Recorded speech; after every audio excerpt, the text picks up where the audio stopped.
ইসরায়েলের দক্ষিণে রেমন আন্তর্জাতিক বিমানবন্দরকে লক্ষ্য করে হুতি বিদ্রোহীদের ড্রোন হামলা। হামলাটির সময়কাল আজ 7 সেপ্টেম্বর সন্ধ্যা 6টা 18 মিনিটে। ইসরায়েলি প্রতিরক্ষা বাহিনী জানাচ্ছে ইয়েমেন থেকে ছোড়া হয় 3টি ড্রোন। তাদের যুদ্ধবিমান ও প্রতিরক্ষা ব্যবস্থা দ্রুত সক্রিয় হয়ে 2টি ড্রোন আকাশেই ধ্বংস করে, কিন্তু একটি ড্রোন তাদের নিরাপত্তা ব্যবস্থা ভেদ করে ঢুকে পড়ে বিমানবন্দরে এবং সরাসরি যাত্রী প্রবেশ পথে আঘাত হানে।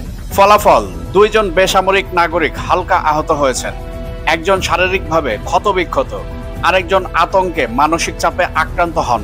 ঘটনার পরপরই রেমন বিমানবন্দর বন্ধ করে দেওয়া হয়েছে, সব ফ্লাইট স্থগিত। হুতি বিদ্রোহীরা প্রকাশ্যে দাবি করেছে ইসরায়েল আমাদের বৈধ লক্ষ্য, এমনকি তারা হুঁশিয়ারি দিয়েছে ভবিষ্যতেও সামরিক ও বেসামরিক স্থাপনায় আঘাত হানবে। বিশ্লেষকরা বলছেন এই হামলা প্রমাণ করে হুতিদের ড্রোন প্রযুক্তি এখন আগের চাইতে অনেক উন্নত, আর তাদের মূল শক্তির উৎস হলো ইরান। প্রশ্ন হচ্ছে, এটি কি কেবল একদিনের আক্রমণ, নাকি ইসরায়েলকে নতুন এক আঞ্চলিক যুদ্ধে টেনে নেওয়ার পরিকল্পনা? অনেক বিশ্লেষক বলছেন ইসরায়েল যেমন ফিলিস্তিনে নির্বিচারে গণহত্যা চালাচ্ছে, তার প্রতিশোধ স্বরূপ ইয়েমেন ইসরায়েল ঠিক যা করছে তাকে তাই উপহার দিচ্ছে।